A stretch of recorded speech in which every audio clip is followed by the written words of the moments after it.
Hi friends, welcome back to the channel.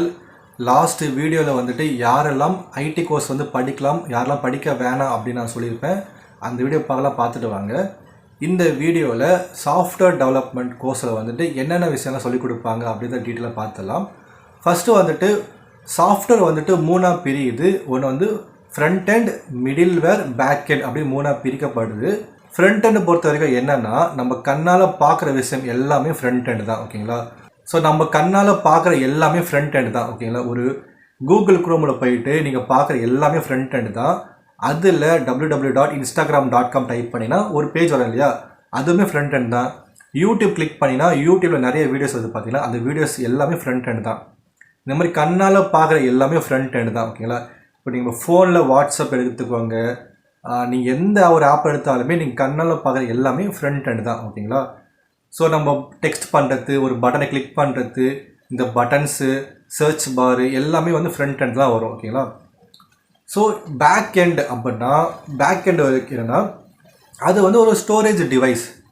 எப்படி நம்ம memory கார்டில் நம்ம டேட்டாவை ஸ்டோர் பண்ணி வைக்கிறோமோ அதே மாதிரி இந்த ஆப்பை யூஸ் பண்ணுற யூசரோடைய டேட்டாவை ஸ்டோர் பண்ணுறது தான் ஸ்டோரேஜ் டிவைஸ். அது வந்து டேட்டா பேஸ் அப்படின்னு சொல்லுவாங்க. இந்த டேட்டா பேஸ் பார்த்தீங்கன்னா ஒரு மிகப்பெரிய இடமா இருக்கும். அதில் வந்து லட்சக்கணக்கான மில்லியன் கணக்கான வந்து ஜிபியில் வந்துட்டு டேட்டா வந்து ஸ்டோர் ஆகிக்கிட்டே இருக்கும். ஒரு நாளும் டேட்டா ஸ்டோர் ஆகிக்கிட்டே இருக்கும். அவங்க அதை அப்டேட் பண்ணிக்கிட்டே இருப்பாங்க.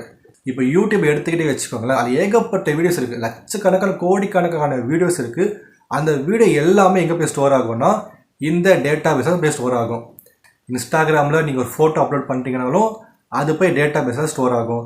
ஃபேஸ்புக்கில் ஒரு ஃபோட்டோ அப்லோட் பண்ணிட்டீங்கனாலும் அதுவும் போய் ஒரு டேட்டா பேஸாக போய் ஸ்டோர் ஆகும். இந்த மாதிரி ஒரு டேட்டாவை ஸ்டோர் பண்ணுற இடம் தான் டேட்டா பேஸ். அந்த டேட்டா பேஸ் கூட நம்ம வந்து இன்ட்ராக்ஷன் பண்ணணும், ஒரு டேட்டாவை வந்து போடணும், ஒரு டேட்டா எடுக்கணும், ஒரு டேட்டா டெலீட் பண்ணணும் அப்படின்னா அது கூட நம்ம இன்டராக்ட் பண்ணி ஆகணும். அது வந்து பேக் எண்ட் ப்ராசஸ். ஓகேங்களா? ஃப்ரண்ட் எண்ட் என்ன நம்ம கண்ணால் பார்க்குற விஷயம் ஃப்ரண்ட் எண்ட். பேக் எண்ட்னா நம்ம கொடுக்கக்கூடிய டேட்டாவை ஸ்டோர் பண்ணும், அதுதான் பேக் எண்ட். இப்போ மிடில் வேர் அப்படின்னா நம்ம கொடுக்குற ஒரு டேட்டாவை இதை ப்ராசஸ் பண்ணி அதை போய் ஸ்டோர் பண்ணோம்.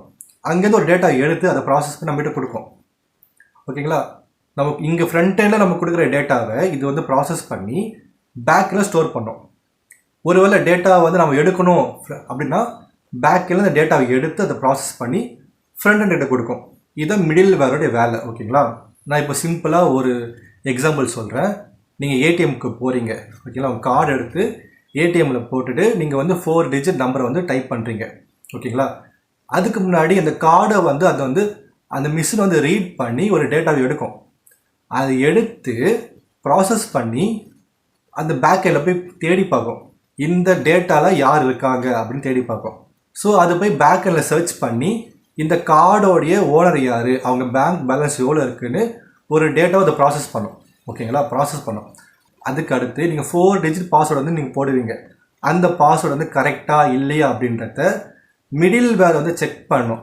எப்படின்னா பேக் எண்டில் போயிட்டு செக் பண்ணி பார்க்கும், நம்ம என்ட்ரு பண்ண பாஸ்வேர்டும் பேக் எண்டில் ஸ்டோர் ஆகிற பாஸ்வேர்டும் ஒன்றா அப்படின்னு அது கம்பேர் பண்ணி பார்த்துட்டு ஒன்றா இருந்தது அப்படின்னா அடுத்த ஸ்டேஜ் போகும்.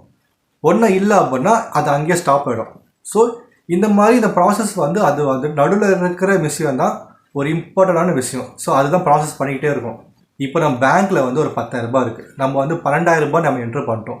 அப்போது அந்த நடுவில் இருக்கக்கூடிய அந்த மிடில் வேர் வந்து என்ன செக் பண்ணோம்னா நம்ம என்ட்ரு பண்ண அமௌண்ட்டும் பேக் எண்டில் இருக்கக்கூடிய டேட்டாவும் ஒன்றா இருக்கா செக் பண்ணி பார்க்கும். இந்த அமௌண்ட்டோட இந்த அமௌண்ட் வந்து அதிகமாக இருக்கா பார்க்கும். அதிகமாக இல்லை கம்மியாக இருக்குன்னா அது அங்கேயே ரிஜெக்ட் ஆகிடும். ஓகேங்களா? இப்போ நம்ம பேங்க் பேலன்ஸ் 10,000 ரூபாய் இருக்குது, நம்ம 8,000 ரூபாய் வெறும் 8,000 ரூபாய் என்ட்ரு பண்ணுறோம்.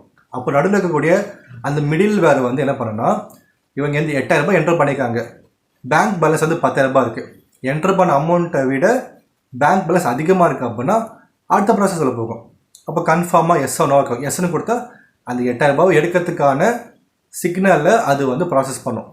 ஸோ இந்த மாதிரி தான் வந்துட்டு ஒரு சாஃப்ட்வேர் வந்து ஒர்க் ஆகுது. ஸோ ஃப்ரண்ட் எண்ட் அப்படின்றது நம்ம கண்ணால் பார்க்கக்கூடிய விஷயம், பேக் எண்ட் அப்படின்றது எல்லா டேட்டாவும் ஸ்டோர் பண்ணக்கூடிய விஷயம். மிடில் வேர் அப்படின்றது ஃப்ரண்ட் எண்டில் வரக்கூடிய இன்புட்டை வாங்கி ப்ராசஸ் பண்ணும், பேக் எண்டில் செக் பண்ணி பார்க்கும். இது எல்லாமே நடக்கிறது தான் 3 டயர் ஆர்கிடெக்சர். ஒரு சாஃப்ட்வேர் வந்துட்டு இப்படி தான் பிரிஞ்சிருக்கும், ஃப்ரண்ட் எண்ட், மிடில் வேர், பேக் எண்ட் அப்படின்னு பிரிஞ்சிருக்கும்.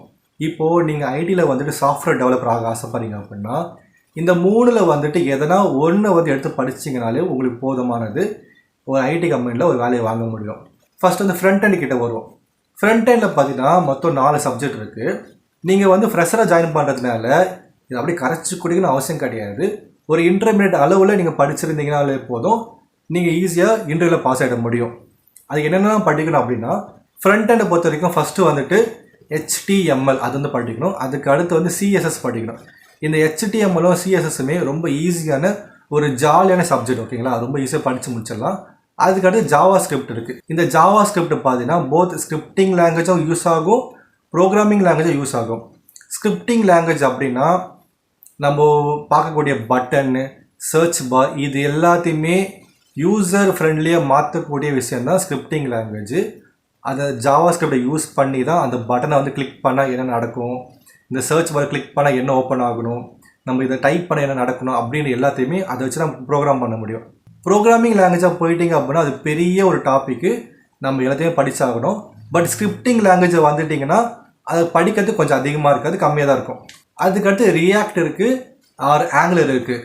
ரியாக்டை வந்து பார்த்திங்கன்னா இந்த HTML, CSS, ஜாவா ஸ்கிரிப்ட் இது மூணுத்தையுமே கலந்து ஒரே ஒரு அப்ளிகேஷனை உருவாக்குறது தான் இந்த ரியாக்ட். அதுக்கு ஆல்டர்னேட்டிவாக நிறைய ஃப்ரேம் ஒர்க் இருக்குது, பட் ரியாக்ட் படிக்கிறது ஈஸியாக இருக்கும். அதுக்கடுத்து மிடில் வேர் வருவோம். இந்த மிடில் வேர் பார்த்தீங்கன்னா ஒரு ப்ரோக்ராமிங் லாங்குவேஜ், எந்த ப்ரோக்ராமிங் லாங்குவேஜ் இருந்தாலும் அதை ஃபுல்லாக கம்ப்ளீட்டாக படித்து முடிக்கணும். அப்போ தான் அந்த மிடில் வேர் உருவாக்க முடியும். ஸோ இந்த ப்ரோக்ராமிங் லாங்குவேஜை பார்த்தீங்கன்னா ஃபண்டமெண்டல் கான்செப்ட்ஸ் இருக்கும், அண்ட் டேட்டா ஸ்ட்ரக்சர் இருக்கும், அதுக்கடுத்து ஊப்ஸ் கான்செப்ட் இருக்கும். இந்த மாதிரி நிறைய கான்செப்ட்ஸ் வந்து உள்ளே இருக்கும். நீங்கள் எந்த ப்ரோக்ராமிங் லாங்குவேஜ் எடுத்து படிக்கலாம், பட் நான் வந்து ஜாவா படிக்கிறத ரெக்கமெண்ட் பண்ணுவேன். ஏன்னா ஜாவா படிச்சிங்க அப்படின்னா அடுத்தடுத்த லாங்குவேஜ் படிக்கிறதுக்கு இல்லை அடுத்தடுத்த லாங்குவேஜ் ஷிஃப்ட் ஆகிறதுக்கு உங்களுக்கு ரொம்ப ஈஸியாகவே இருக்கும். ஜாவா படிக்கிறதுமே ரொம்ப ஈஸியான விஷயம் தான், பட் கொஞ்சம் எஃபர்ட் போட்டு படிக்கணும். ப்ரோக்ராமிங் லாங்குவேஜ் பார்த்தீங்கன்னா நிறைய லாங்குவேஜஸ் இருக்குது, நீங்கள் எதை வேணால் படிக்கலாம். பட் ஜாவா படிக்கிறது கொஞ்சம் ஈஸியாக இருக்கும். அதை படிச்சிட்டிங்க அப்படின்னா நீங்கள் பைத்தான் இல்லை அதுக்கு அடுத்து C#, C++, காட்லிங் இந்த மாதிரி வேறு வேறு லாங்குவேஜுக்கு ஷிஃப்ட் ஆகிறதுக்கு கொஞ்சம் ஈஸியாக இருக்கும். ஜாவா படிச்சுன்னா நிறைய ஓப்பனிங்ஸ் வந்து இங்கே இருக்குது. ஸோ படிக்க ட்ரை பண்ணுங்கள். அதுக்கு அடுத்து பேக் எண்டு பார்த்தீங்கன்னா டேட்டாபேஸ். இந்த டேட்டாபேஸ்னால் என்ன, அது எப்படி நம்ம டேட்டா உருவாக்க முடியும், டேட்டா ஸ்டோர் பண்ண முடியும், ஒரு டேபிள் எப்படி உருவாக்க முடியும், எப்படி டெலிட் பண்ண முடியும், எப்படி மாடிஃபை பண்ண முடியும், எப்படி ஜாயின்ஸ் பண்ண முடியும், இந்த மாதிரி நிறைய கான்செப்ட்ஸ் இருக்குது. நீங்கள் இதை படிக்கணும் அப்படின்னா SQL வந்து படிங்க. SQL MySQL படிங்க. SQL அப்படின்றது ஸ்ட்ரக்சர்டு கொரி லாங்குவேஜ். ஒரு டேட்டாபேஸ்க்குள்ளே நம்ம எப்படி இந்த ப்ராசஸ் எல்லாம் பண்ணுறது அப்படின்ட்டு டீட்டெயிலாக சொல்லி கொடுத்துருப்பாங்க. ஸோ இது எல்லாத்தையுமே நீங்கள் படிச்சிட்டிங்க, நீங்கள் வந்து ஃப்ரண்ட் அண்ட் டெவலப்பர் நீங்கள் ஃப்ரண்ட் அண்ட் டெவலப்மெண்ட்டும் படிச்சிட்டிங்க, மிடில் வரும் படிச்சிட்டிங்க, பேக் அண்ட் டெவலப்மெண்ட் படிச்சிட்டிங்க, நான் வந்து ஃபுல் ஸ்டாக் டெவலப்பர் ஆக போகிறேன் அப்படின்னா இதை மூணுத்தையுமே, இந்த front end, middleware, back end, இது மூணுத்தையுமே கனெக்ட் பண்ணணும் இல்லையா? இது எப்படி கனெக்ட் பண்ணணும்னா அதுக்கு தனியாக ஒரு சப்ஜெக்ட் படிக்கணும். அது வந்து அட்வான்ஸ் ஜாவான்னு சொல்லுவாங்க. இல்லை ஸ்ப்ரிங் பூட், ஹைபர்னெட், JDBC, செர்வ்லெட், JSPன்னு நிறையா இருக்குது. இது எதுக்காகனா ஃப்ரண்ட் அண்டையும் மிடில் வேரையும் லிங்க் பண்ணுறது, மிடில் வேரையும் பேக் அண்டையும் லிங்க் பண்ணுறது. ஸோ இது எல்லாத்தையுமே லிங்க் பண்ணுறதுக்காக எக்ஸ்ட்ரா ஒன்று படிக்க வேண்டியதாக இருக்கும். ஸோ இந்த மாதிரி 4 சப்ஜெக்ட் இருக்குது. இந்த 4 சப்ஜெக்ட் நீங்கள் தரவாக படிச்சிங்கன்னா நீங்கள் ஒரு ஃபுல் ஸ்டாக் டெவலப்பர் ஆகிட முடியும். அப்படி இல்லைனா நீங்கள் ஃப்ரண்ட் அண்ட் டெவலப்பர் ஆகலாம், இல்லை பேக் அண்ட் டெவலப்பர் ஆகலாம், இல்லை ஒரு ப்ரோக்ராமர் ஆக முடியும். இது உங்களோட சாய்ஸ் தான். ஸோ யாரெல்லாம் இந்த ஃபுல் ஸ்டாக் டெவலப்மெண்ட் கோர்ஸ் படிக்கலாம், படிக்க வேணாம் அப்படின்றத நான் ஆல்ரெடி ஒரு வீடியோ போட்டிருப்பேன். அந்த வீடியோ பாருங்கள். இன்னும் நிறைய வீடியோஸ் வரப்போது, ப்ரோக்ராமிங் சம்மந்தப்பட்ட நிறைய வீடியோஸ் வந்துகிட்டே இருக்குது. ஸ்டே டியூன் அண்ட் சப்ஸ்கிரைப் பண்ணிக்கோங்க.